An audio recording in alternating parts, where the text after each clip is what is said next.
Good evening, everyone, and welcome to the latest edition of the Super Subjects podcast.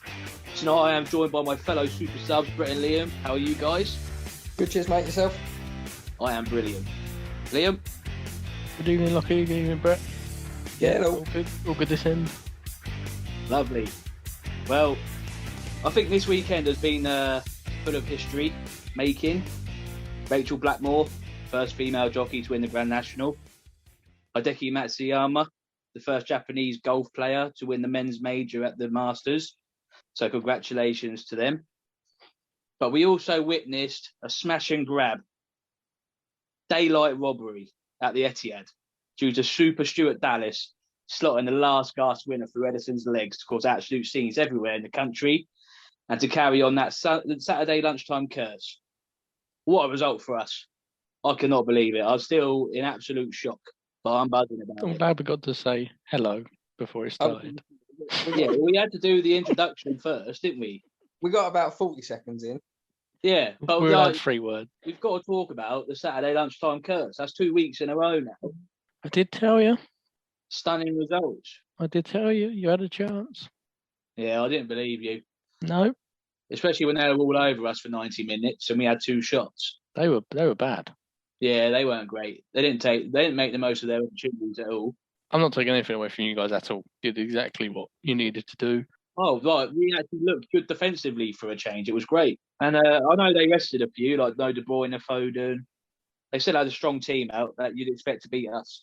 Yeah, it looked very out of sync. Yeah. I think it was just the midfield with the Zinchenko and Fernandinho in it. It's just not as strong as normal. But then they brought Gundogan on. Didn't really make a lot of difference.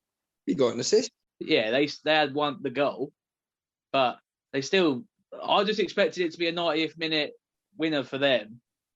The way it was going, obviously they had all the ball and we had no strikers on the pitch. But yeah, it didn't work out that way. And Super Stuart Dallas, mate, he's making a name for himself at Leeds. How long has he been Leeds now? He signed for us in like 2015. Oh, wow. Okay. Yeah, so we've had him for ages. He was at Brentford first, and he moved over. When he first came, I thought, yeah, you're all right, but like nothing special. But since Bielsa's been here, he's just been outrageous. He was on Talk Sport this morning for a bit. It's quite interesting. Yeah, sounds a good lad. And What, Bielsa? no, Dallas. He only says his English on the touchline. He doesn't like to do it in interviews. Yeah, picky lad. No, fair play to him, though. The first one was a bit lucky off the post, but still a great strike. And then that ball from Alioski through to Dallas. And then I just thought, this can't happen. Rafinha had already missed a chance. Yeah, I thought that was He it. was still on goal. I was just about to say, City had a warning before that, didn't they? Yeah, they did. But like that was the only, apart from once in the first half, when the ball was played across and Stones got a flick on it to stop Bamford knocking it in. Like we had nothing. We did nothing. Like we usually dominate possession or have more possession than the opposition anyway.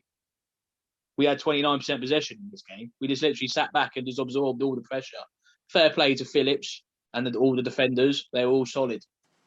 Melier looked pretty solid as well. But I still couldn't believe it. I mean, I was jumping up and down and cracked the ceiling, celebrating. But those moments, they don't happen very often, do they? No, you're right, I don't. It was just I mean, what did you guys think of it? It's not a Bielsa's standard performance, is it? You can't expect it really against Manchester City. You say you had a lack of the ball for a lot of the time. Did what you need to do, as Brett just said. The Rafinha chance was there. Rafinha could have gone through again without Fernandinho clattering into him again. So you had plenty of chances. What was your aim to do? Surely 10 men down. It's just to have those few chances. So fair play to you. Yeah, just to hit them on the counter attack. I mean, it was always going to be difficult with 10 men. I mean, at the time, I was thinking never a red. But I took my blinkers off a bit, and I could see why VAR overturned that decision or got the referee to go and look at it anyway. I mean, he wins the ball. We can all agree he wins the ball, but it is still a bit reckless. So, yeah, I can see why it was a red. I was just about to say you need to go to Specsavers to get some of that Leeds tint off your glasses. Very grey, that tint. Because we got a message through when he got sent off saying effing joke. Yeah, I was just in the moment though, weren't I? We all do it. Not after you see the first replay and you can't then deny it after that, but slightly blinded by love. Yeah, I mean, I wouldn't have been overly surprised if it stayed as a yellow, but as I said, I could see why it was overturned. So, What, his stud hitting his knee? yeah, not great. But no, he played well. Always looked dangerous on the counter attack, and yeah, I just think City weren't at the races. I think they moved the ball far too slow and made it easier for you down to 10 men, I think. Yeah, but like one thing that I thought, we actually looked decent when the balls were coming into the box, getting them away. I hate it when they have corners and things. I'm just like, oh, here's a goal coming for the opposition every time because we've been so bad at it. But City are not known for headers in the box, are they? Let's be honest. no, and like their biggest attacking threat was John Stones. He played quality. Exactly. So I think it's probably all of a case that you actually quite proud of defending to some degree against Manchester City. Like you took a bit of pride in it, whereas you play a way that is attractive all over the place. Defending isn't always your priority, whereas defending had to be your priority. So you took a bit of pride in that. Well, Bielsa never allows it to be a priority, does he? Because he's always telling them, go up the upper end. No, yeah, of course. Attack, basically. And it's what the neutrals love. Yeah. I can't say I love it all the time because it can be a bit nervy, but it's still good. Yeah, but at that 90 minutes, or what was it, about an hour after Cooper got sent off, like your team sort of took a bit of solidarity together and sort of we're going to do this together type attitude, which is why you probably got the result that you did. So it might be a slight learning curve for Bielsa maybe, but I mean, yeah, there's no need to change what you're doing. I'm not saying that. Just saying on this occasion you took pride in your defending, and that's might be what contributed.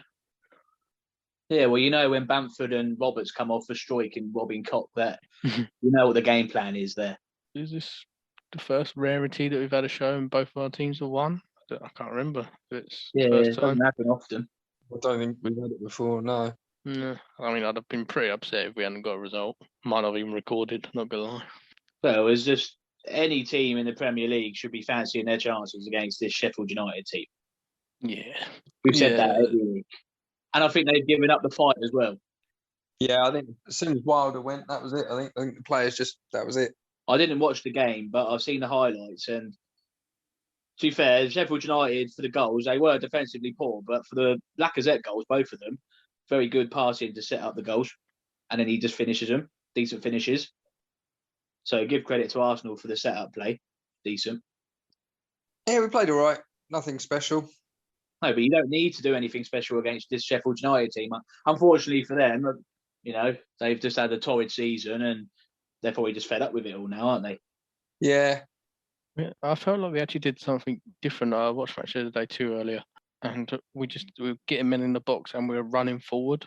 So obviously, I think Danny Ceballos was in the box quite a bit. So if Thomas Partey hasn't got that person next to him, or vice versa, and they're not next to him to pass to, then they've only got the option to go backwards or forwards. So it stopped us from playing side to side, which we are very guilty of doing, and makes our attacking flow not flow. So it was quite nice to see, and the interlink between Pepe and Saka I thought was quite well. And then Saka went off unfortunately, so we'll wait and see. Lacazette now 13 Premier goals, which you could say is almost his best season. So he's creeping up that table. Yeah, we would have been obviously devastated if we'd not got a result, as you say. They are unfortunately not great, but just in terms of us, it's just Mr. Inconsistent again. Like hopefully we can bring it again on Thursday. But am I confident that's going to happen? No, I'm not. No, you got a tough challenge on Thursday, I think. Need to bring. Yeah, not even that, but it's just you've got to try and be consistent in your performances to try and play the same way. Like you guys, like Man City, like Liverpool last year, you play the same way consistently, and that will bed into the side. But where we try and play differently against different sides, understandably why, because we can't match the bigger sides and we can't press and we're not fit enough or we haven't got good players, whatever reason. So we have to change, and that doesn't always help us. He makes so many changes as well. Yeah, I don't know why that is. I mean, Aubameyang's form was not out the cause. got the Mesut Ozil flu, as you said. Changes the defenders, which I know, again, you pointed out that it's another centre-back pairing. I'd love to know how many games we've played back-to-back with the same centre-back partnership this season, because I bet it's not many. Yeah, why Gabriel's not getting sort of consistently playing in both competitions, I don't know. I mean, I thought Mari had a good game, to be fair. Everything that he was asked to do, he did. But I think Gabriel, I don't know about you, but I'd like to think that Gabriel's our best centre-back, and I'd like our best centre-back to play pretty much every game. Yep, yeah. But I suppose when you, as you said, Mari, you always say that about Mari. He's always pretty much solid 7 out of 10, rarely makes a mistake. So if there is, for whatever reason, he's concerned, but I mean, there was no real reason to be concerned. I mean, Goldrick had that half chance, which had a lump in my throat at that point when he sort of swung his left foot at it. But other than that, yeah, I think he's just still trying to find his feet, isn't he? With how actually good any of our players are. However long that's going to last, let's wait and see. We're not in a great position, let's be honest. So very, very important few months coming up. We're not, but with the run of fixtures we've got, and where teams being inconsistent, who knows where we could end up. Yeah, I think, as we know, we fully expect us to be as consistent as everyone else. Yeah, I just think we've got quite a nice running. So, well, at least the Spurs didn't have a good weekend, eh? God, did you watch the game? Second half. God, they got what they deserved. Absolutely nothing. Yeah. And this is another thing with VAR, right? I can understand if you think the elbow's a foul, regardless of what your opinion on it is. It either is or it isn't a foul. You make your mind up that it's a foul. So you've whacked him in the face. You've disallowed a goal for it. So then surely you go back and book the player. Who's already been booked. Yeah. So he should be sent off. If you go by that, I mean, in my opinion, Son wraps his arms around him. So I can understand why he's trying to push him away. I mean, it's never great to connect with someone's face, but it's soft. And I would have probably given the goal. But, you know, they've made a decision, and any sort of contact now, they're very, oh no, we can't give that a goal. So they've done what you expect of it. But you said just on that point, you say any contact, but did you see Tarkowski smash Thingy in the head? That's a completely different conversation that's coming up later. But that's what I mean. Just on contact. I'll bring another one up then for the Spurs game. Did you see the Pogba elbow? Yep. More contact than. Yeah. I think again it was Jermaine Genius. You summed it up pretty perfectly, to be fair. He said that the referee. Did he have salt in his mouth? Say again, sorry? Did he have salt coming out of his mouth when he was saying these words? No, I don't think it was more just aimed at referees. It wasn't aimed at Man United, surprisingly. So he said that the referee has obviously seen the situation live, and the same as Locky, he decided at that moment that it wasn't enough to warrant a foul. I mean, yeah, we'd probably all agree on that. He's then gone back to the screen and decided, well, the hand has hit the face, so that must equal a foul, which obviously isn't the case. It's just kind of entering very dangerous water, to be honest, isn't it? Because if we start to go so strict to the letter of the law and not use sort of the feel of the moment and the experience that these referees have to judge a situation, then sooner or later we're going to be looking at a very, very different game of football. Well, I thought, from my point of view, I thought Son made the most of it as per usual. I thought the goal should be given.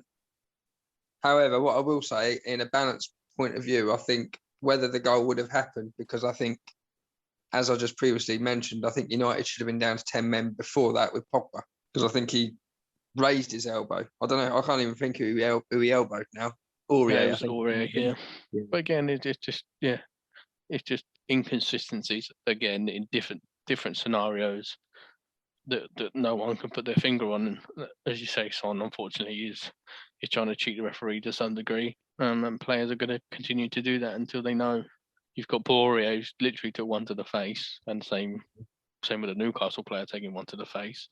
And you got Son that's got a little scratch to the cheek, and he's literally gone down in the same way. So a lot to be done. And then of course he goes and scores. Yeah. At the end of the day, United just took advantage second half, didn't they? Yeah, very good second half, weren't they, United? Very good. Paul Pogba again, just kind of coming back to his old ways. So yeah, now in second again. I just want to quickly mention Cavani. Oh yeah. his movement is just unbelievable. Yeah. It just shows that you don't need to be rapid in this league. I know it's a quick league and the play is quick. Yeah, he's not going to trouble you going in behind, but his movement is just different gravy.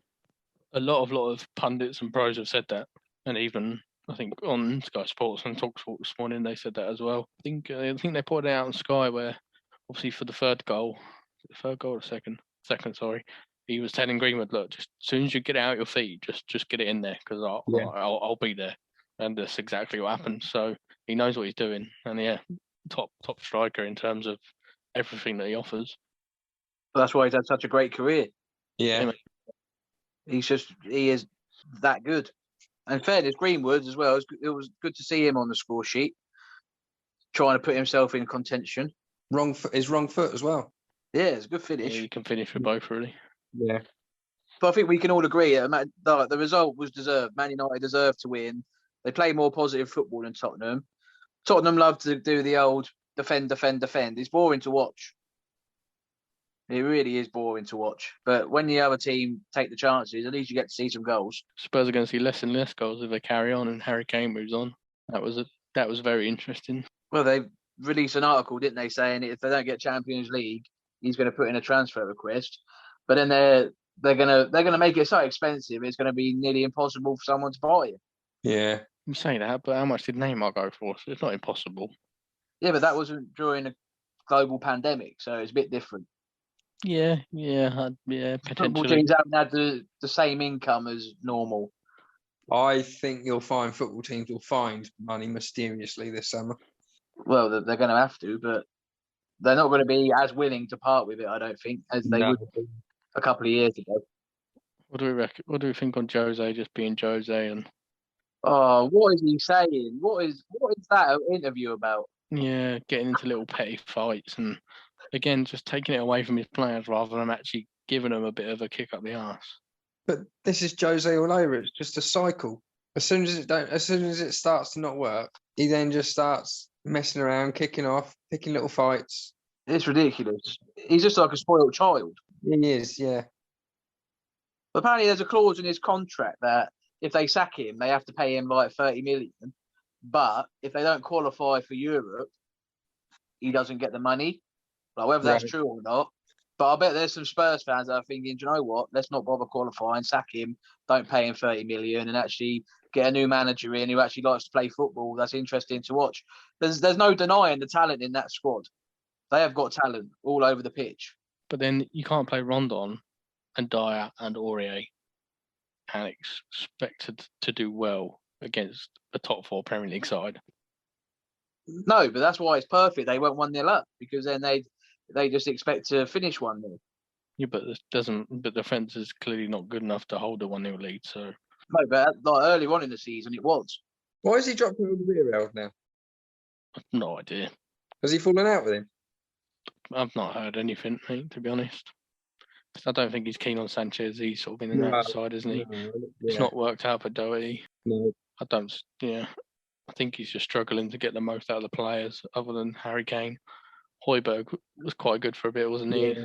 Again, he's not really putting in sort of the solid performances, well, at least that I've heard or seen on sort of punditry. So I think Reguilon's a good player. yeah, that's true. Solid left back. They have got good players in the team. No one's ever said they haven't. It's just the way the tactics they use just hides that quality, really. I think he's a bit more. He's quite a unique manager in terms of I don't think he can teach players. Whereas Spurs were quite good, obviously, last few seasons with Pochettino, with Winks, with Ali, and those sort of type of fringe players who sort of thriving. Whereas they're obviously not getting any game time at the minute. I mean, we've seen him not really buy anyone. Whether Gareth Bale was his buy or not, I don't know. But I think he has to buy players rather than develop. So I think they could be struggling on that front. It'll be interesting to see what happens in the summer with him, for sure. See our man Trent getting on the scoreline again as well. Well, the guy, he's showing us what he offers going forward. But his performance in the Champions League makes it very difficult to put him in the England squad, doesn't it? Yeah. But it was a good finish, and he's so good going forward. Like you want that talent available, really. But what did we think about VAR in that? Do you think it was offside? I think it was very harsh. Yeah, again, if you're saying, yeah, it's harsh. Yeah, I don't really know what to say about it. I don't think they should be disallowing the goal for it. They give the goal and then they have a look at it, and sometimes it just feels like, if we tweak the line a little bit, we can disallow a goal, and then it shows it's working. But why do you want to take the goals out of football? I don't get it. I've looked at it a few times, and I'm struggling to think it was offside. I think they're pretty hard done by with that. I think it's just on going back to Trent, because I'm sure we'll touch on VAR again shortly. As you say, he puts in one performance one game, and then 3 days later another performance. So, although we can clearly see his qualities, which we know he has, he just needs to make sure he's focusing on the right things. People could argue that he wouldn't have a winners' medal in both Premier League and Champions League, but when you've got Fabinho and Henderson in the midfield and Van Dijk in defence, I think you've got 4 very solid players there that are missing from the regular positions or out with injury, so he hasn't got that worry. I think Henderson played on the right side of the 3, didn't he, most of the time? Yeah. So I think Henderson is a very, very knowledgeable player and knows that he has to be careful and knows when to go and when to not. So, yeah, I think he'll go still. Walker's still my option and my preferred choice.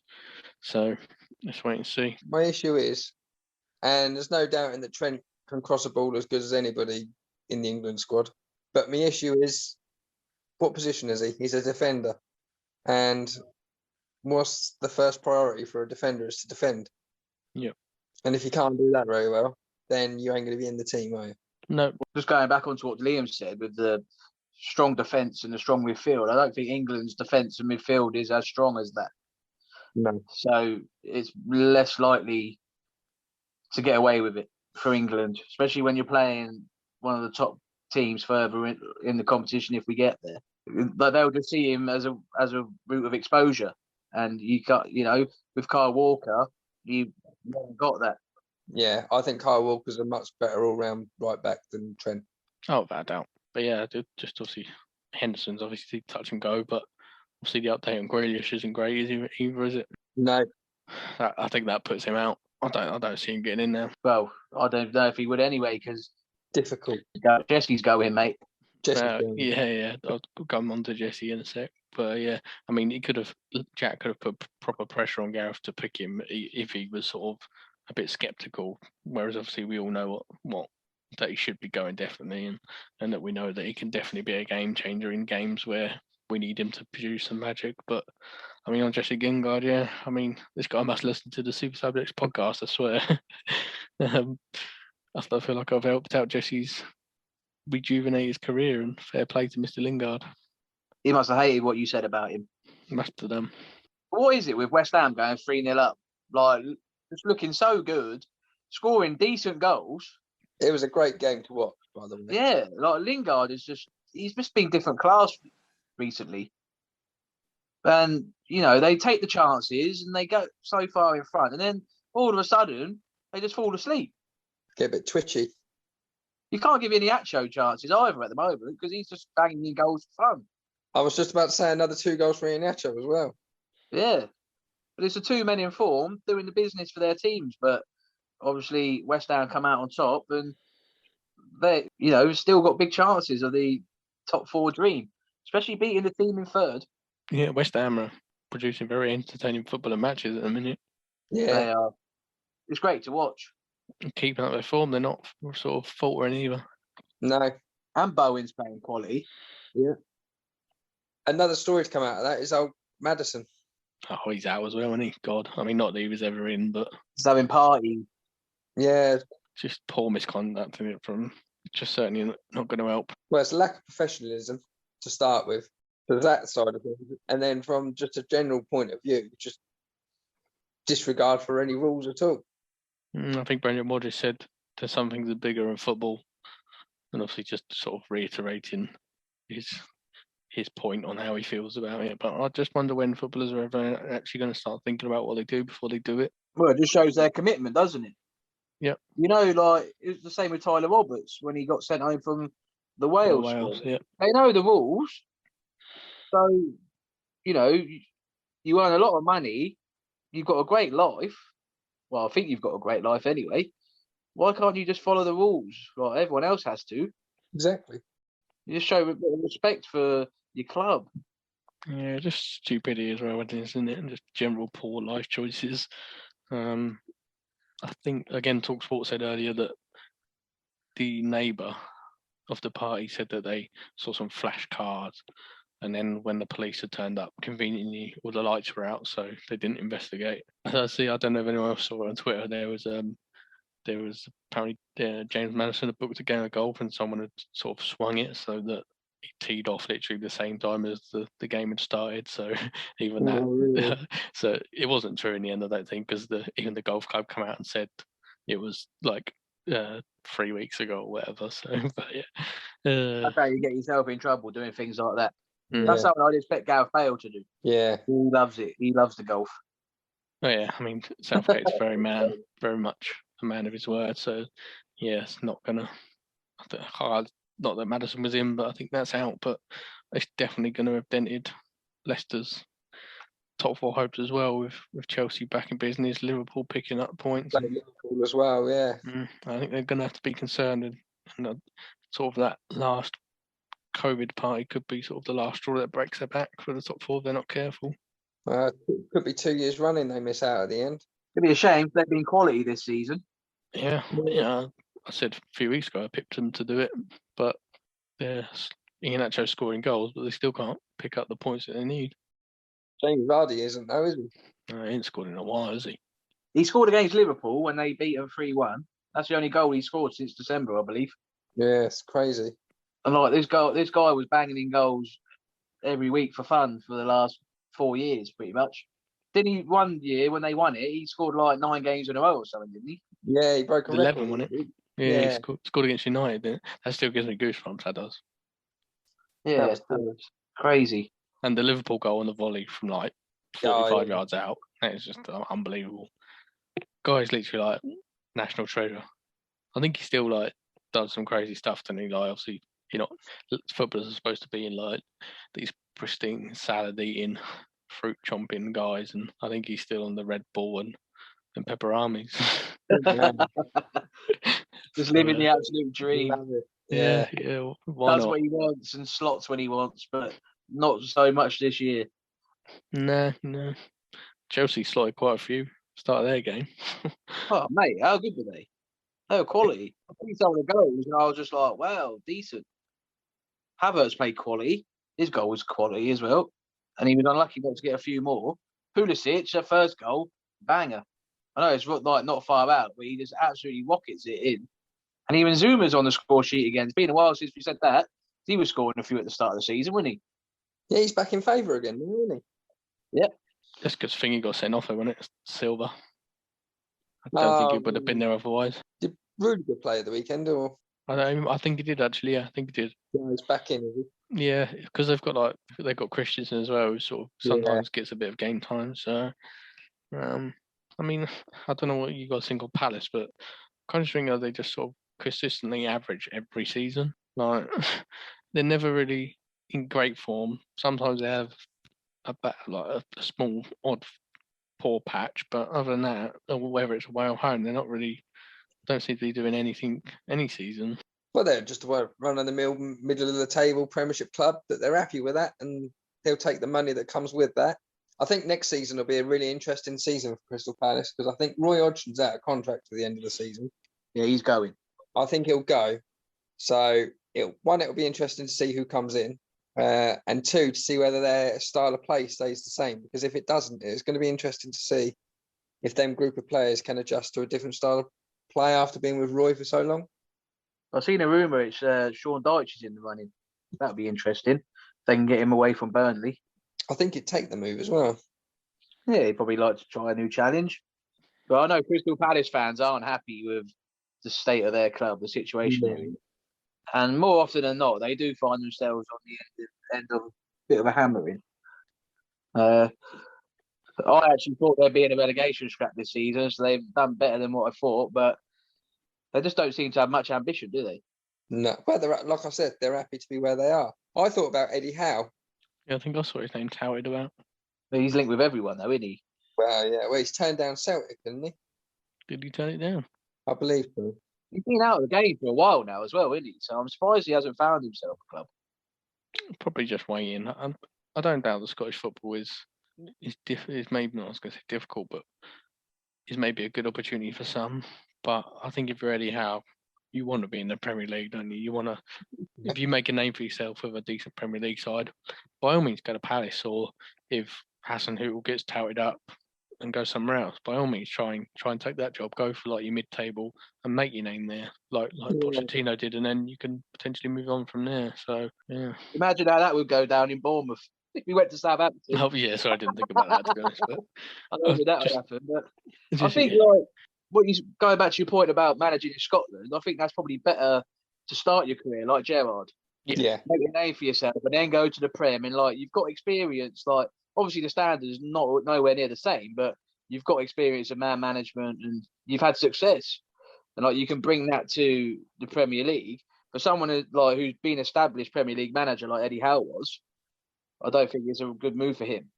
I also think that is a good point. I also actually think that the Celtic job at the moment isn't actually that appealing. Celtic obviously as a football club is a huge club with a huge reputation, but the state of their squad at the moment is terrible.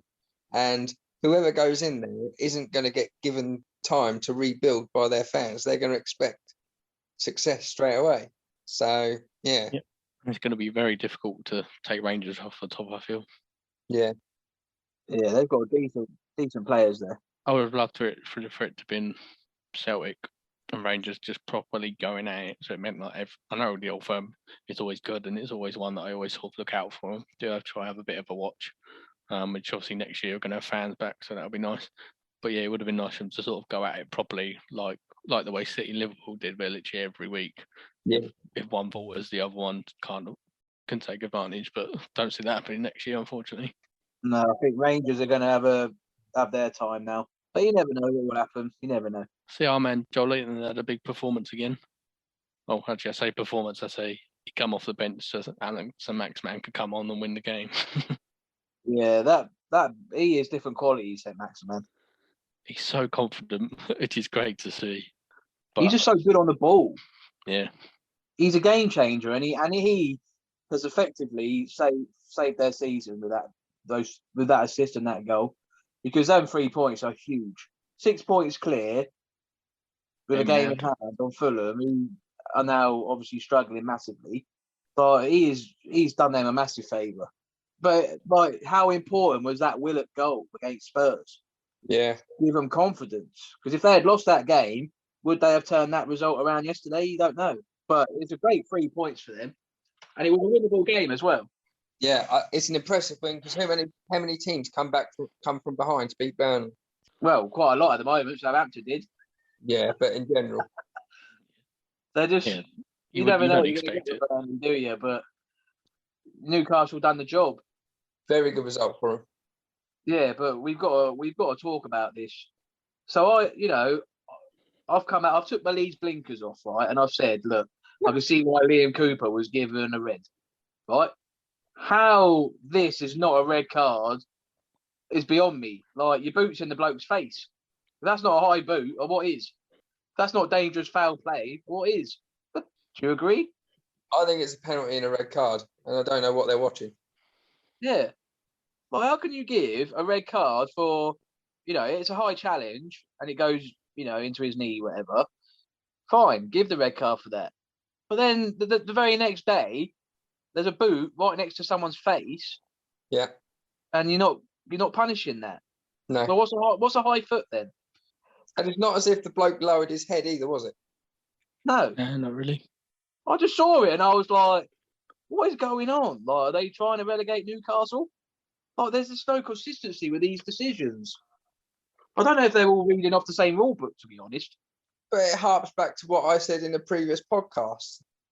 The inconsistencies of these officials you can bring technology in or you can take it away. You're still going to have inconsistencies of decisions because the standard of refereeing in this country is quite frankly appalling. It's not great, is it? And they're just going to prove it. But then sometimes they'll make the correct decision. And you're like, oh, finally, they've made the right decision. Then the next week, they'll make an absolute howler. And you're just like, what is going on? What am I watching? I can't get it. I don't get it. Like, he's literally tried to scissor kick him in the face, sort of. Not scissor kick him, but just boot him in the face. A bit like The Undertaker would in the wrestling ring. Do you know what I mean? But he was like that. Like, it's literally his foot is face level, isn't it? And it's like, yeah, you can do that, mate. Don't worry about it. You didn't hurt him, so. He's not meant to kick him in the face, is he? He is looking at the ball and going for the ball, but his foot is high. Play. Yeah. So how can you go, oh, do you know what? Yeah, that's fine. But then you send people off for similar or not even as strong incidences. It's a shame that VAR has had a bit of a mare this week. Well, it's more the referees, but there's been a few mares, isn't there? There's been one tonight in the West Brom game, which is absolutely ridiculous. Did I hear that the referees are getting like judged or scored, or because I think they're just consistently just always second guessing themselves? And like, I agree that the standard is very much not good enough, but if they're just getting more and more added pressure because of what's going on, and they're not getting any sort of massive help from the VAR at all, then we need to just rethink it possibly and think of another way to do it, because it's clear that, okay, it's very new and it's going to take a while, but they're just not looking at it from a common sense point of view. They're always just looking too much into it, and as just mentioned from what I said, they're just not using their experience enough, whereas we can all see it and we all think, like, what or why or how, whereas they're not doing that for whatever reason. I don't know why. I think we mentioned in the very first podcast that we do need to try and help these referees, although they're not very good the majority of the time, but there's a lot of stuff out there that isn't helping them. Yeah, it's just frustrating, isn't it? It's very frustrating. Yeah, as you said, the West Brom one, I haven't seen it yet, but they just picked up a 3-0 win. So I think it's too little, too late. As you say, I think Newcastle are pretty much there, unless they don't get another point now to the end of the season, then they could be in trouble. But I don't see Fulham or West Brom really picking up enough points to get out of the zone, to be honest. No, but they certainly have the confidence going into their next matches. You can only take it one game at a time now, can't you? West Brom's position. Did we say Newcastle had quite a bit of difficulty running because they got West Ham next, and then Liverpool, and then they've got Arsenal. So I mean, it's all well and good that they picked up points, but they've sort of got a bit of a lead, haven't they, Newcastle? So they'll feel confident. Then they got Leicester and City. Yeah. They have got Sheffield United though, which is guaranteed 3 points, and Fulham, and then Fulham at the end, which probably is going to be more of a dead rubber than we thought. If they get 4-6 points out of that, those 6-7 games that are left, then they're pretty much there, aren't they? So yeah, I think they'll be fine. It's interesting to see West Brom make this move now, rather than just throw the towel in like Sheffield United have. Yeah, Sheffield United are always going to be too far apart, though, aren't they?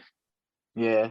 If they were sort of on as many points or around about what West Brom are on, then they might have had a chance, and I think Wilder would probably still be there trying to make it happen. But yeah, and then it's going on to Fulham. That's the last game, isn't it? They've had an absolute nightmare to finish off with, haven't they? Yeah. 92nd minute goal. I mean, 1 point now. You can't even be throwing 1 point away in their position. I didn't watch the game, so I don't know how they played, but judging by that result, you know, they were playing so well, and then they lost to City, and they've just collapsed after that. Yeah, I don't know. I mean, we've said for quite a while now, haven't we, that their results are not matching their performances, but the last couple of weeks their performances haven't been very good either. So I think they've hit a bit of a brick wall. Yeah, and they haven't got much time to turn it round, have they? No. They need to start somewhere. They need to start soon, otherwise big trouble for them. Back in the Championship, there you go. It's funny because like 2 or 3 weeks ago, we were saying that the way they were playing, they were getting a bit unlucky not to win games at times. We thought they're easily going to stay up. Newcastle didn't look like they were going to get a point from anywhere. Now roles reversed. Just a crazy season, isn't it? It's a funny season, yeah. But I We are mean, loving it. we've gone from thinking a final day decider between Fulham and Newcastle to it possibly being all settled by then. Yeah, it looks like it might be a dead rubber, especially with the Sheffield United game. I don't see him not winning that, but you never know. We hope for excitement. That's what we love about football. We don't want it all to be ended by the end of the season, do we? We want something to watch out for the last game. I think the top 4 race will still be on by then. Yeah, Oh, definitely. definitely chances. Just maybe not relegation. It'd be interesting to see where our clubs are for the last game of the season as well. I reckon we'll be about 11th, just enjoying a mid-table season. You'd have taken that at the start, though. I would have taken 17, rip your hand off. What a great season. Can't moan about it. Bless you. But I was saying last week, I'll be surprised if we get 1 point out of 3 games. We got 3 somehow from the first one, so who knows what to expect now. There's no more Saturday lunchtime games, I don't think, so probably back to what I'm expecting. That's right. Next Saturday one is Newcastle West Ham, and as we just touched on, Newcastle doing all right. Being a Saturday lunchtime, you can see what's coming. No, don't say that. I didn't see what times these were kicked off before I made my predictions. Oh dear. Oh no. I haven't told you guys my predictions yet. But anyway, so Kept it very quiet. it might be Newcastle 8, West Ham 1 or something. I don't know yet. As we were touching on Leeds, please continue. Yeah, it's that time of the week again.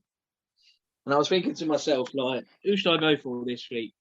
I saw a couple of goals and my mind was made up. So this legend, he only played for Leeds for 2.5 seasons, and he actually only played 66 games for the club. However, the impact he had in such a short amount of time will stay in my memory, and the man scored what arguably are the 2 best Premier League goals Leeds United have scored since its formation. This man is none other than Tony Yeboah. Tony signed for Leeds for 3.4 million in January 1995 from Eintracht Frankfurt and quickly established himself in the side. In his second season at the club, Tony was voted player of the season for Leeds, and he scored 2 absolute screamers. One against Liverpool in a 1-0 win, and the other was versus Wimbledon, which was voted goal of the season. Both of these goals came in quick succession as well, as until 2013, Tony Yeboah was the only player in the Premier League history to win back-to-back goal of the month competitions, and what a special 2 strikes they were. I mean, if you haven't seen them, check them out. Tony Yeboah versus Liverpool, Tony Yeboah versus Wimbledon, absolute belters. In his short time at Leeds, he also scored 3 hat-tricks. I remember one of them being against Monaco in the UEFA Cup. But unfortunately, he picked up injuries on international duty and fell out with George Graham and was sold in September 1997, which I can only imagine was an unpopular decision with the fans. Tony Yeboah was a bagsman, and although he had such short time at the club, the impact he had was outrageous and the goals he scored were mental. Always be remembered by Leeds United. The bloke is an absolute legend. You guys must remember the goals. I remember. Oh, mate. I just, sometimes you see Premier League best goals, and they're always on there. It's just a shame he didn't play for us for longer, to be honest. He was from Ghana, right? Was he Ghana? Yeah. Nice. Did he have to have like a set? I think it's like a weird finger celebration. Was it just like? Yeah, he used to waggle his finger. Waggle his finger. Nice. Yeah, it's not a load of appearances, was it? You would have thought it'd been more, but he definitely scored a lot of goals. Like, considering it's not sort of goal every other game, which is decent. Yeah, he was. I just remember being in awe of him. And every time you got the ball, everyone would shout, shoot, because they knew what he was capable of. And the thing about those 2 goals is they're very similar. Like, to do that twice in the space of a month, that quality is just unreal. Mm. And, like, you don't always have to have played 500 games to be a legend where you were at. No. Sometimes you can just play 66 games, score a few hat-tricks and score some worldies. It's just brilliant. What a player. I'm gutted it didn't work out for him. I mean, obviously we moved on and were successful without him, but he still could have been a part of that. Where did he His go? career went a bit downhill. Went back to Germany, didn't he? He went back to Germany, yeah. Hamburg, I believe. Okay. He still scored a few goals for them, and then he just sort of moved closer towards home after that. But yeah, I was gutted when he left. I was very young, obviously, but you always remember your best players from your childhood, don't you? Oh yeah, just like people would produce moments of of history for your club in the Premier League, and like I say, it doesn't even take many appearances to get in there. And considering he can actually score goals is a big feat and a massive part of what Leeds are about. Yeah. I think especially when you produce 2 goals like he scored, he's always going to be memorable, isn't he? I mean, like you said, any goal show that's on, his goals were going to be in there, them 2. Well, let's be honest. No one's going to look at them 2 goals and go, "Oh, they're well average." Yeah, exactly. I mean, I'm not saying they're the best Premier League goals of all time because there are better, but they're not far off. Oh, it's no different to Rooney's one against Newcastle, which again is considered one of the best Premier League goals. So yeah, they were bangers. I loved it. Just rockets. I can actually remember watching that Liverpool game. They had David James in goal, and he just bangs it in. David James, no chance. I'm like, 8 years old? Just going out, or maybe 7, just going absolutely wild. In his Leeds United pants. Absolute moment of magic. Did you break the ceiling then Wasn't as well? tall enough, unfortunately. No, I was downstairs when I was watching that one, so couldn't break the ceiling. But yeah, special moments, special player. Definitely deserves to be in the Leeds legends. Yeah, good one again this week, mate. They're always good ones. They're always legends. You haven't failed us yet. No, I won't fail you. Stuart Dallas next. I was going to say, he's been there longer than your Bower. Oh, mate. Yeah. He was close. He was close to being there this week, but I think they have to leave the club first. Yeah, he probably will. Unless we start doing the current club legend. Current club legend. I've got loads of them. Brilliant. But yeah, thanks, guys. Enjoyed that. Well done, mate. Good job. It's time to move on to Brett's super predictions. Well, it's that time of week again. Thank you, everyone, again, for entering. Another good turnout this week. Scores this week. So scores are not quite as high as last week, but not too bad. So as per, I'll start at the bottom, work my way up. Sam, bottom this week, unfortunately. 1 point for yourself. Next, you two will be delighted to know it's me. Hey, get in there. You don't know what you're talking about. 2 points this week. I'm 2 points. That's 2 embarrassing. 2 points. Unlucky, mate. Unlucky. Hey, I was just copying Liam from the week before, so That's shot. I've not had 2 points in a week yet. no, you take it far too seriously. No, I just know what I'm talking about. Oh, okay, carry on. Next up is Denzel on 3. He's climbing up the leaderboard this week. Well done, mate. Yeah. No, actually, he's very consistent because he got 3 last week as well. Yeah, but he finished second bottom. He's third bottom this week. So that's an improvement. This is true. So next he'll be fourth. Next week he'll be 4th bottom on 3. Imagine getting 1 point. Sorry, HC. Next, Liam, 4 points for you. Liam? That's all right. In the middle. Next up is Miles and Johnny on 5. Well done, guys. Oh, wait there. I'm still in. Come on, Locky. Next up is Jason and a newbie, Rebecca, on 6. Well done. That's a good score. Well done. Oh, where's Jordan? For God's sake. Next is Jordan on 7. How many people are left? And that is it for our predictions this week. Hang on, no. Thank you for forgot those me. 7 What did I for get? entering. 4 or 5? Please continue to do so. So our winner this week, unfortunately, is yourself, Stephen Lockwood, Yes, get in there. Woo! on 8 points. We have to let him win one. Well, unfortunately, Liam, I do have a bit more bad news. Oh, no. 8 points? Yeah, you got 8. I thought I got 9. Oh, God. I We'll got take 9 it. points, didn't I? We'll take it to the adjudicators. We'll let you know. You got 8. I thought I got 2 correct and 3 correct results. No, you got 2 correct scores. Yeah, And 2 Liverpool correct. to win, Man United to win, Yeah. and someone else to win. No, you predicted Leicester to win. Yeah. And you predicted a draw in the Burnley game. Yeah. And you thought you'd get stuff 4-1. Oh, right, okay, fair enough. So you can shut up now before I dock you some points. I'm just trying to rob extra points. What was the other bad news? If I can continue, Yeah, go on, mate. bit more bad news, Liam. Overall, so I am trailing at the bottom on 40. That's great news. Next, in second place is Liam on 47. Get in there. And Locky is ahead now on 48. Call me king. King Cock. You never know, Brett. You might catch me up this week. That's all right. I'll be laughing come the end of the season. Don't you worry. Yeah, laughing in last by the looks of it. Yeah, it looks like it, doesn't it? This week I got 2 points. It's I'm embarrassing. going for 3 this week. I'm going for 3. Yeah, fingers crossed. I've decided to pick some tough games again this week. Never tough around here, mate. The games start on Friday at 8 o'clock. So need your predictions in by 7:59 on Friday evening, please. And it is also FA Cup semi-final week. So scores are for at the end of 90 minutes. So the games this week are Everton versus Spurs. Newcastle are at home to West Ham in the dreaded early kickoff. Third place, Wolfsburg are at home. Are at home to Bayern Munich. Chelsea against Man City at Wembley. Arsenal at home to Fulham. Leicester versus Southampton in the FA Cup semi-final. And Napoli at home to Inter Milan.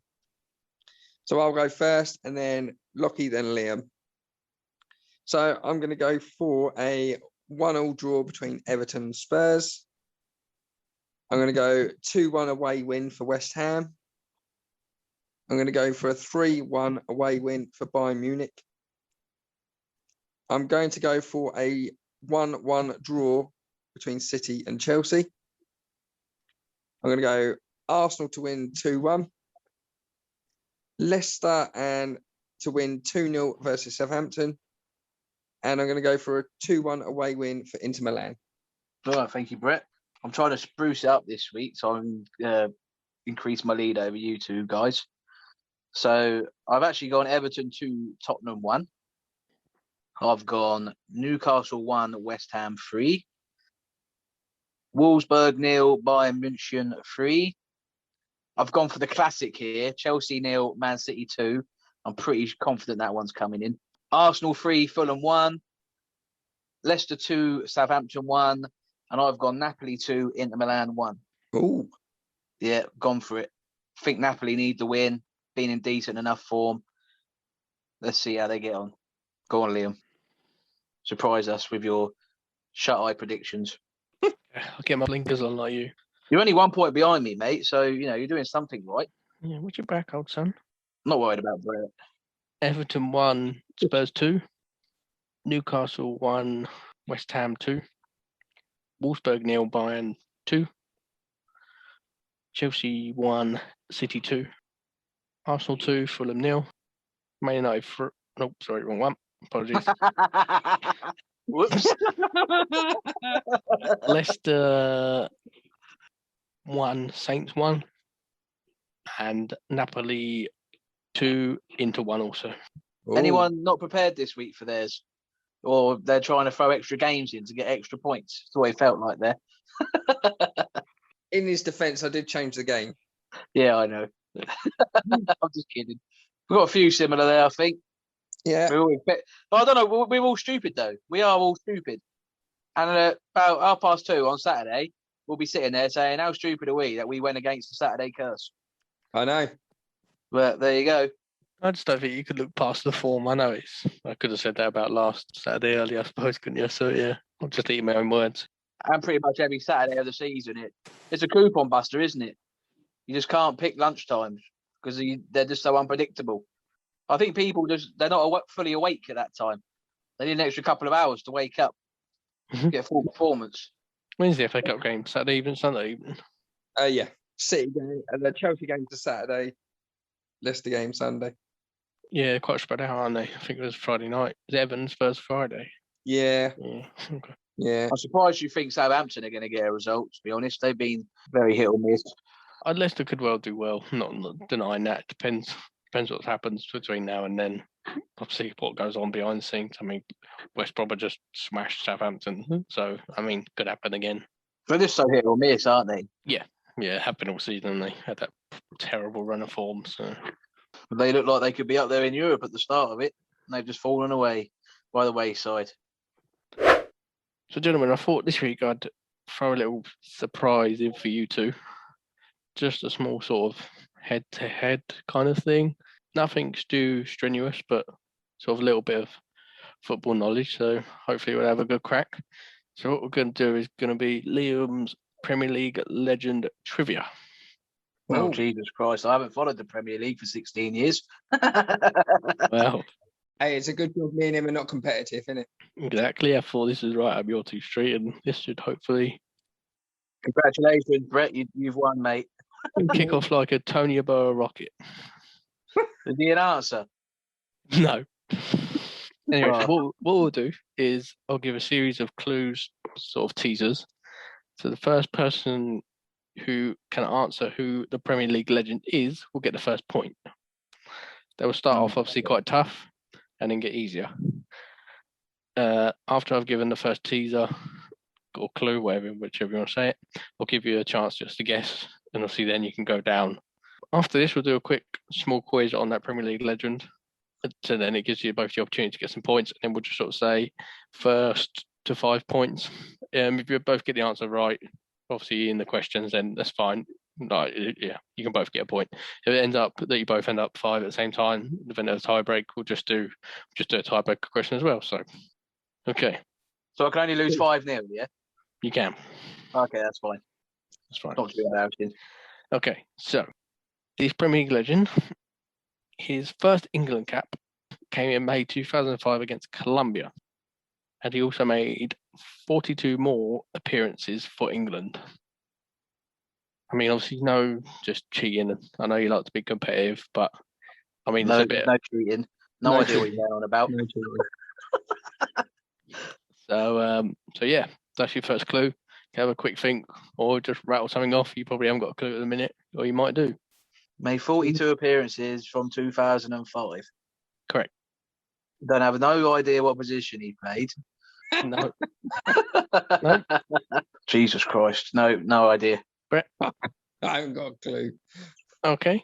All right. Okay. Good answers. This legend played in 2 World Cups for England in 2006 and 2010. I've got a guess this time. Go on, Joe Cole. Locky. No. Unfortunately, but that's not correct. But I appreciate you at least giving an answer. I literally haven't got a clue. I can't remember. I was in IB for World Cup 2010. Do you expect me to remember that? You were 4 years before that. I'm sure you can remember. Anyway, his No, first no. transfer, so we'll get slightly easier, was to QPR for £60,000 in 2000 from Tottenham Hotspur. So went from Tottenham Hotspur to QPR for Right. £60,000. I've got another guess. Locky, have you got someone? No.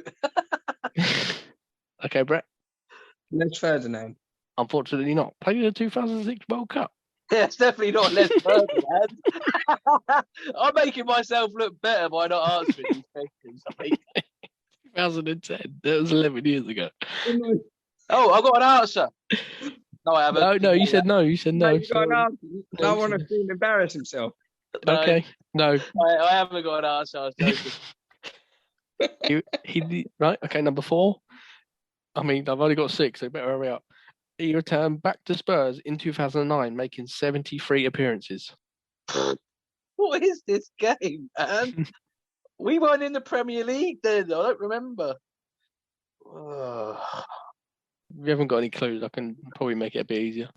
No, I've got no idea, mate. Brett. No. Not Les Ferdinand, we know that.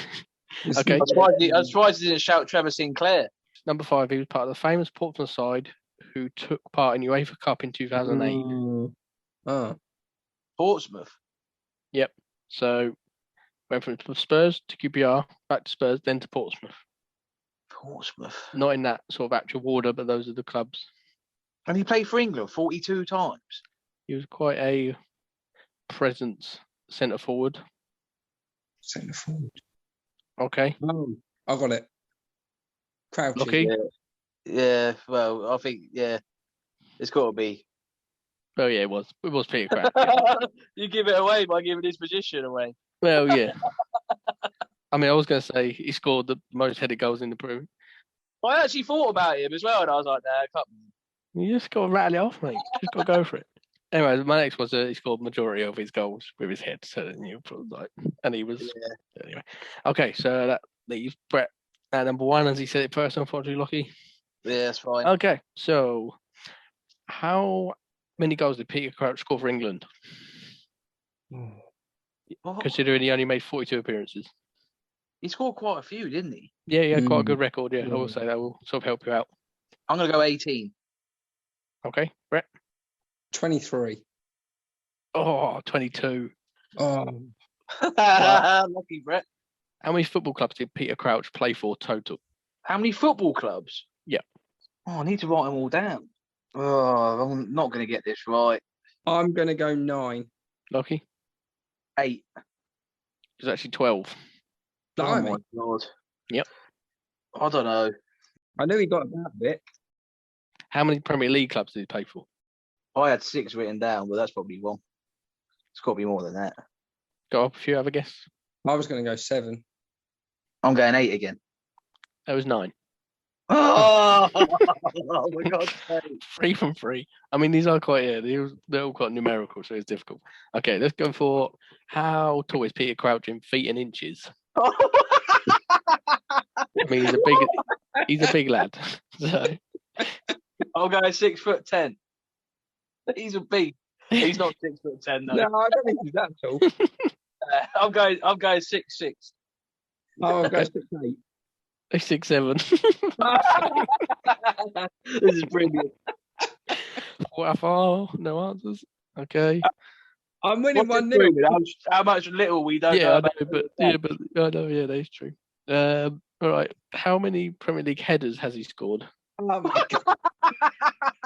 What is this, man? It was the majority. Oh, Is this revenge for? No. And this is quite comical. this is hilarious. He scored over 100. He scored over 100 goals. So He scored majority. 99 headers. Brett, 71. it's not 99. It's 40. Fuck's sake. Well, what do you expect us to say, man? We ain't got a clue. Majority, then is it?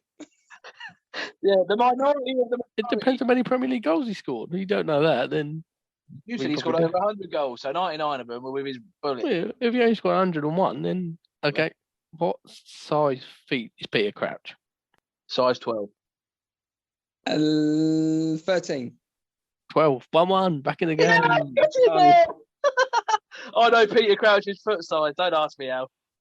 Okay, cool. Next one. Know it. Which side did he score his famous perfect hat trick? Well, it's not that famous because I can't remember. Well, it could be anyone. Is it in the Premier League? Yep. I'm surprised Brett don't remember. Arsenal. Yep. Yeah, give it away.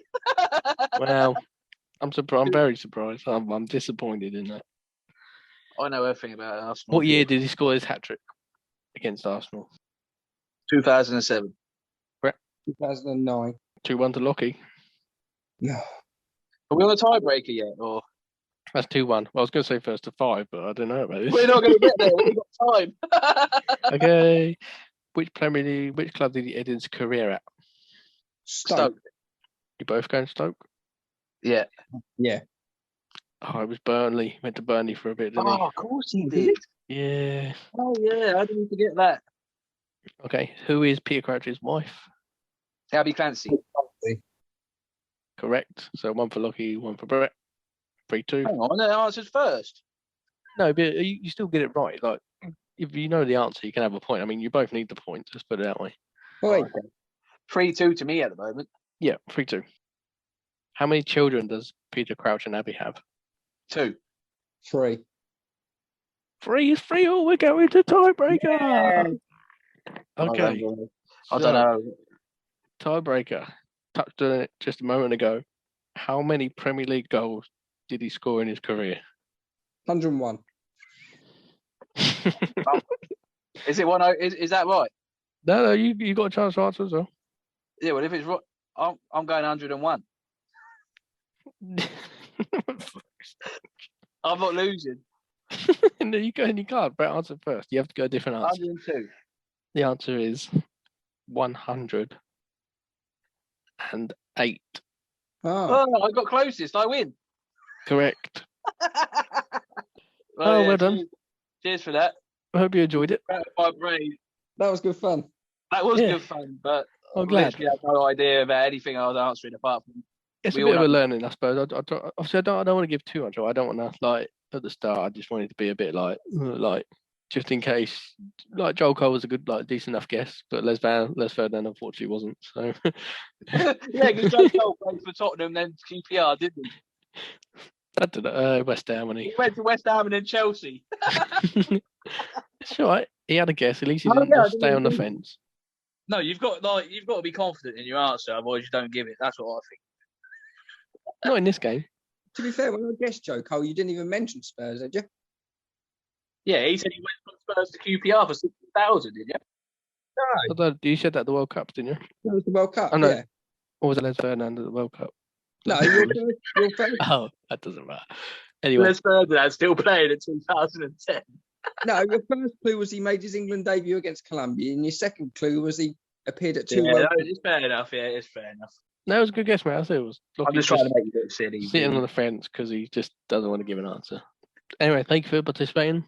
No, that was good. I enjoyed I hope that. that if we wish to do it again, please let me know. Maybe we'll just throw it in there from time to time. And Yeah, it's funny how you don't get grilled with them questions, though, isn't it? if you didn't come up with the super surprise, then No, to be fair, you need your own segment, so Yeah, I enjoyed that. I don't mind. no, it was interesting. I'll give you that. It made me laugh. And that's always a bonus. You struggle to do that a lot of the time. See, you just love me, really. It's all hate, but inside it's pure love. I'm just kidding, mate. I just see opportunity and I go for it. You know that. Speaking of opportunities, though, Champions League this week, Europa League. Arsenal going out. Don't know. It's cost of a coin. Toss of a coin. Toss of a coin. We could toss off a coin if we want. Coin. What's all that fuzzling I can hear? It's all the fuzzling. But in all seriousness, if Arsenal can still obviously go ahead and qualify, but that is not the right time to be conceding an equaliser, is it? That's just typical Arsenal, isn't it? Really. Yeah, no comment. I can see why you're the most stressful club to support now after that goal. Not. But you haven't cracked your ceiling, have you? We've got it tough. I think United are through. I think Chelsea are through the Champions League. Yeah. And then the other three ties in the Champions League are still pretty much open, I think. I don't know about you two. I don't see Liverpool doing it now. Do you not? No. Nah. If it was at Anfield with the crowd, you'd think differently, but I think they've shot themselves massively in the foot. I don't deny that Madrid are not once the Madrid that they were. Liverpool get one early, get two before half time. It's there to be won, isn't it, really? Yeah. Well, they got the away goal, which is important. Yeah. Yeah. However, Trent, they're going to just expose Trent again, probably. I can't see them keeping a clean sheet. I don't know about you. No. No. I mean, that Vinicius, I saw pretty much highlights, but yeah, he was very good that game. And whether that was because of their game plan, I don't know, but yeah. You can never write Bayern off. The PSG Bayern game could be anything. I watched that last week, and it's probably one of the best games of football I've seen in a long time. Mbappe's just too good, isn't he? He's just too good. Yeah, he's just turning into the all-round, like, world-class talent that we expected, and scoring big games, performing in big games against Bayern, who everyone, bar City, maybe would have expected him to win. He's pretty much doing what Neymar should have been doing, and it really is taking it by the ball by the horn and putting PSG where they need to be. I mean, Bayern didn't half miss Lewandowski. Yeah, massive. They had 20-odd shots in the game, and if they had that many shots with Lewandowski there, they score more than they did. Well, you can't replace Lewandowski with anyone. No. Choupo-Moting is not a suitable replacement, I'm afraid. He did score though, didn't he? He did. But yeah, I think PSG will do enough. I mean, they've got 3 away goals, which obviously helps them a lot as well. Yeah. But as we said, Bayern Munich, they're just unpredictable, so you don't know what you're going to get. But to be fair, Barca got spanked by PSG and then went to PSG and played really well and were lucky not to win the game. So, I mean, it's the Champions League. Yeah, you don't know what's going to happen. yeah, it'd probably be a different game to what you saw last week. PSG are at home. You can't see them not scoring, same as Madrid at Liverpool, so it kind of puts it in their favour. I thoroughly enjoyed the City Dortmund game. I watched most of the second half. I thought Dortmund did quite well. Obviously, quite very happy for Phil Foden. He played very, very well. Yeah. Got on the end and produced the goods on the big stage, but Dortmund were always in the game. Haaland didn't do loads. I think I said at the time he even was going toe-to-toe with Diaz, chasing the ball and completely shrugged him off. Just an absolute powerhouse, that guy. Just different quality again. But Dortmund's still in it. Still got a chance. Yeah, again, the away goal will help them, give them a bit of confidence because they only need to win 1-0, didn't they? I mean, that's easier said than done against this City side, but they've had a bit of a shell shock at the weekend. Some small minnow team from Yorkshire beat them, so they might be looking to bounce back. I think they'll bring their first team in now, though, instead of playing their B team. Look, I saw a few of their first team players playing the other day. But yeah, you can tell that what their focus is on. Yeah. If all the sides, Madrid, and it's going to be very interesting semi-final ties coming up. I still fancy City to go far. Yeah. If not, I really want them to go all the way. Am I allowed to say that?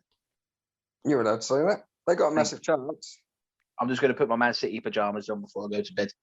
Then I could say we beat the champions of Europe, you see. So it just works out for me. But yeah, Europa League as well, as we just touched on. Roma got a good result. I know Brett's mentioned that they're the dark horses in his opinion. Yeah. So he might not be able to get many predictions right, but he got that right. I'm just giving you a good head start. I've told you. They went 1-0 down as well, didn't they? Yeah. Mm. No. Away? Yeah. Yeah, away, yeah. Same as Unai. Unai getting his 1-0 win. 1-0 win. Let's see if they can do it again, the minnows. Although I'd hate it, I'd quite like an Arsenal United final. Be lovely. Yeah, but you don't want it to end up like the Chelsea Arsenal final. No, but we were terrible. Yeah, well, you might be terrible again. Yeah, probably. We're not exactly much better now. No, we're not. But I guess for Zagreb, they've got a bit of a tougher task than playing Tottenham this time. They've not got the minnows of North London to play this time. They're playing an actual decent team from Spain. With a decent manager. Yeah. It's all going in their favour. Well, I'm interested to see how Arsenal get on. As I said, it'll be nice to take on that form and be consistent. If you score, it'll be fine because you're definitely good enough to get more than one goal. I think we'll score, but I also think we'll concede. So I didn't watch the game, so I don't know how you played, but I saw a status saying Arsenal with an emoji of a bloke with a hand over his face. So I assumed that you'd either let in a late goal or you'd lost. Then I saw what happened. I was like, oh no. Well, we should have been. Super Subs group chat's going to be very quiet. We should have been 3 or 4 up. Well, that's what Arsenal doing an Arsenal, isn't it? Yeah. Like I said, missed an absolute sitter of a one-on-one. Completely fluffed it to the corner flag, and then Pepe comes on, does a bit of magic, save the day, and yeah, we just don't concentrate again. So same old story as before. But I'll tell you, I know it's been a tough old season, and it's the same as the previous season. We had a bit of an FA Cup win. I don't want it to sort of overshadow how bad we are, because it's clear to see, regardless if we win a trophy, knockout football's different, isn't it? Everyone gets up for knockout football, so yeah. But yeah, if we can get to a final, yeah, it'd just be nice to enjoy it, and then by then we'll be able to, although we can enjoy a point together now outside, it'll be nice to have some actual footy to watch together. It would. Yeah, agreed. Fingers crossed, guys. But once again, we know we're going to have plenty to talk about next week. We will. Loads of football. And Leeds are not on till Monday, guys, so Monday. We'll make sure we get recorded before then. No, we got to record on Tuesday next week. I believe we're recording after that next week. Don't worry, it'll only be about a 30-minute show. Yeah, but we've always got to talk about the hot topic, and Leeds are always the hot topic for one reason or another. In my eyes, in my blinkered eyes, apparently. Them glasses must be on. Blinded love. We did well this week. It was great. Yeah, fair play. It was a very good week for football, and the pubs are open. My garden is soon to be open. We will be very much in each other's company. Maybe we can do a recording together at some point. Yeah, it'd be That'd good. be lovely, wouldn't it? That would be good. Imagine that, being able to see who's trying to talk. Second guessing. Well, gentlemen, I've thoroughly enjoyed this week. Thank you. Yeah, really good Thank show. you everyone for listening. We hope you enjoyed the new segment. Well, I do anyway. We shall work on our Premier League legend knowledge. Yeah. Get involved in your predictions. Keep clicking on our page. Get involved. Any small listen is appreciated. Again, any topics you want us to discuss, we're open. We haven't discussed England too much, so I hope that's alright with everyone, but that's soon down the line. See you next week, guys. Take care. Good night, everyone.